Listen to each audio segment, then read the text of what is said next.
Apalagi kalau nanti kita sudah masuk ke era teknologinya makin canggih, Pak. Anda sudah mulai dengar kan tentang gagasan si Mark Zuckerberg. Tahu Mark Zuckerberg? Kenal ya? Pemilik Facebook. Ya kan, dia itu sudah mulai merancang kehidupan baru, Pak. Namanya metaverse, ya.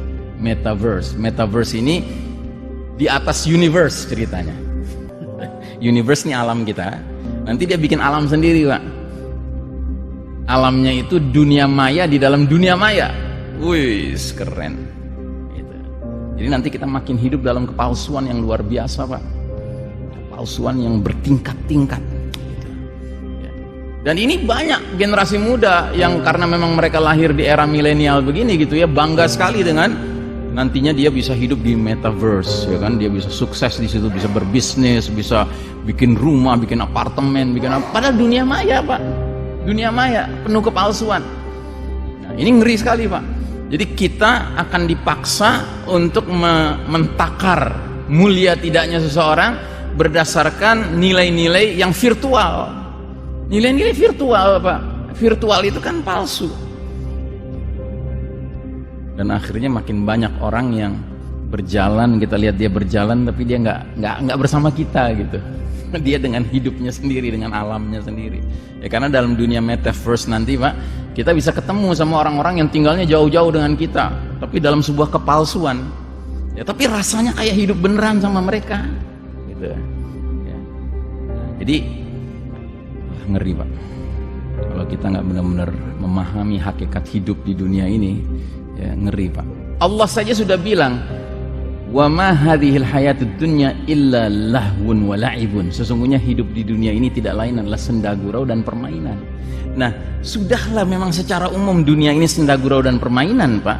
Mereka mau bikin lagi dunia lain yang lebih main-main lagi, lebih permainan lagi, lebih senda gurau lagi, gitu. Ya.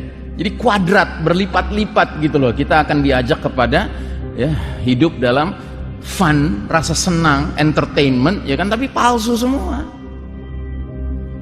Makanya ada analisa-analisa tentang metaverse ini, Pak, yang mengatakan bahwa nanti kalau sudah rame metaverse ini, ya banyak orang yang lebih senang tinggal di metaverse-nya daripada dalam dunia realitanya. Karena apa? Di dunia realita dia bisa sakit hati, dia bisa putus hubungan dengan pacarnya, ya kan, dia bisa bercerai dengan istrinya, ya kan, sakit hati. Tapi kalau di dunia metaverse itu semua itu bisa dirancang skenarionya menurut maunya dia.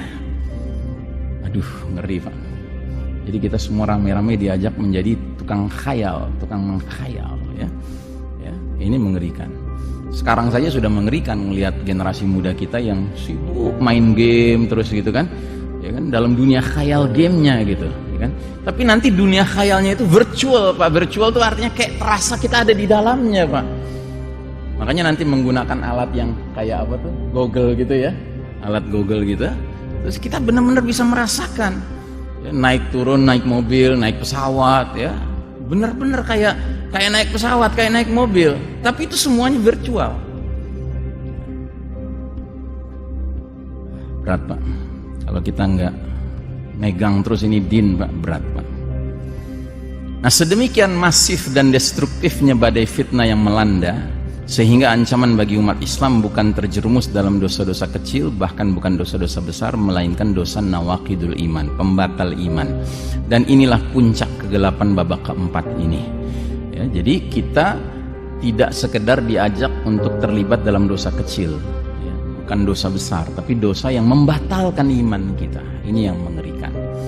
Dan hari ini seruan-seruan seperti ini semakin menggaung, ya Pak, menggaung. Ya, apalagi di negeri kita. Di negeri kita ini kaum munafik ini mendapat tempat, Pak, di media massa. Ya, mereka dimuliakan oleh media massa. Mereka boleh mengolok-olok agama sesukanya.